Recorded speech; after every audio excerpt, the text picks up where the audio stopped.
even mad at the kind of trend culture. I mean, because trends come and go, do you know what I mean? But if it's a trend that can be a bit useful in the long run and whatnot, and I think we've all kind of grown up and seen at least kind of one MLK picture where he's got this big crowd and stuff and whatnot.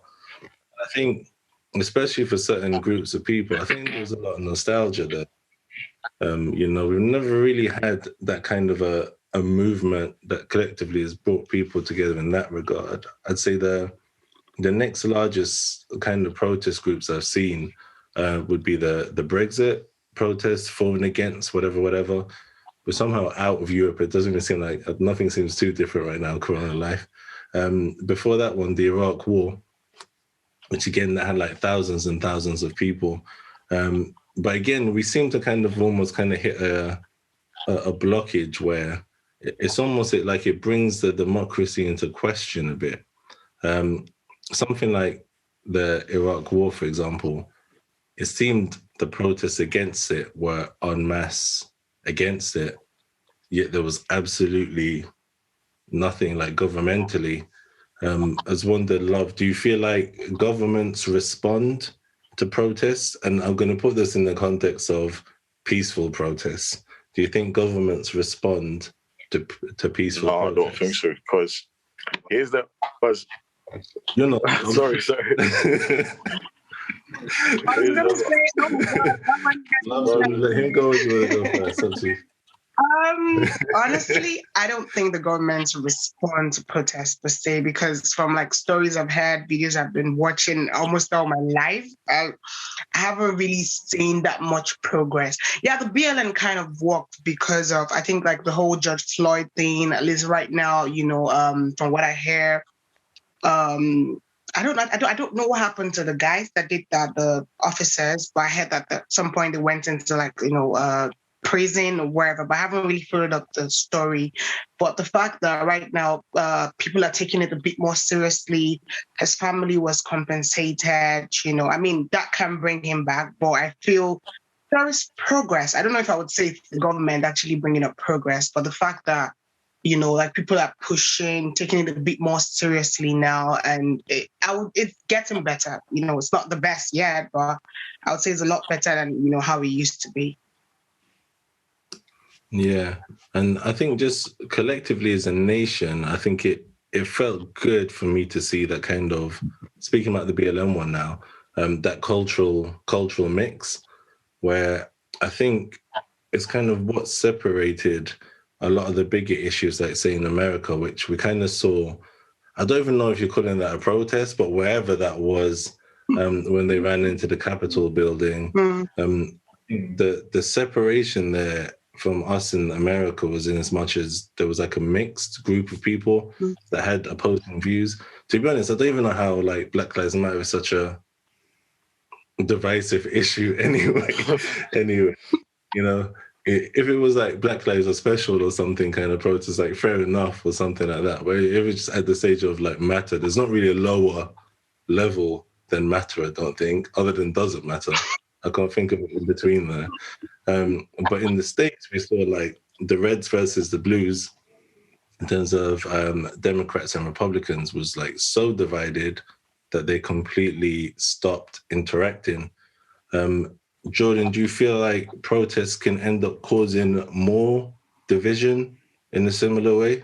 Yeah, I think they do, because I think they show, obviously they kind of bring out both sides, don't they? There are a lot of, you know, again, in America, I think is unfortunately quite a divided country right now. And I think that,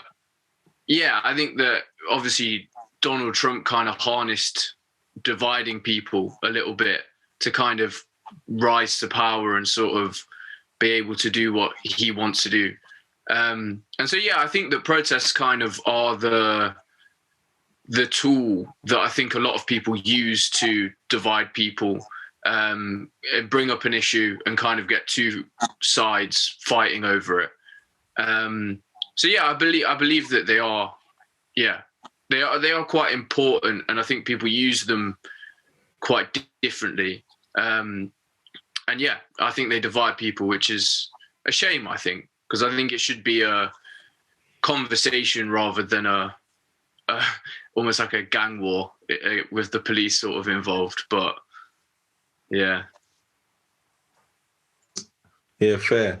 And I think going forward, I think just because of what we said earlier about the media, it's like if the BLM folks go out and then all the media coverage is them smashing stuff up, and then, you know, the EDL go out and then all the media coverage is them just smashing things up, when everyone kind of goes home and is watching like TV later on, it does feel like in some senses it does create this kind of weird, like, look, see, I told you they were bad, rather than the actual issue. Abdel's got extra guests coming. That's what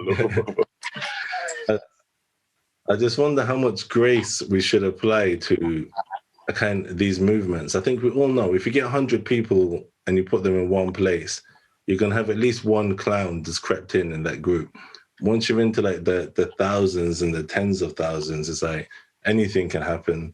Like, if I try and think how many sensible people I actually know in life, there's probably not that many. Like, I've only got like 12, and everyone else is a bit iffy. Do you know what I mean? And Chloe, from the perspective of one, that, and two, the fact that like a lot of protest leaders, it's not like their full-time job. Do you know what I mean? No one like grows up and goes to uni to be a protest leader. Should we be giving these people more grace, given it's just, you know, there's a bunch of people trying to organize something on any given day? Yeah, I mean, if they're going to be organising something this big, no matter what they're protesting about, they're obviously passionate about it. So there's obviously, they see a need for change. And if they think that, I think it depends on the issue as to whether it's effective and whether the government hear them, or whether they're sort of doing it to provoke a reaction in terms of getting on TV with the rioting, or whether it's like actually for a reason. Like, I've seen walk past like climate change ones and stuff, which are kind of like shocking, or showing people like animal cruelty and stuff like that. And I think to some extent they work because it's the shock factor. So there's obviously like a passion behind that, and that's why people are doing it. So I think fair play to them if you feel like that works. But yeah, I think it really does depend on the reason they're doing it and what they're doing it for, I suppose.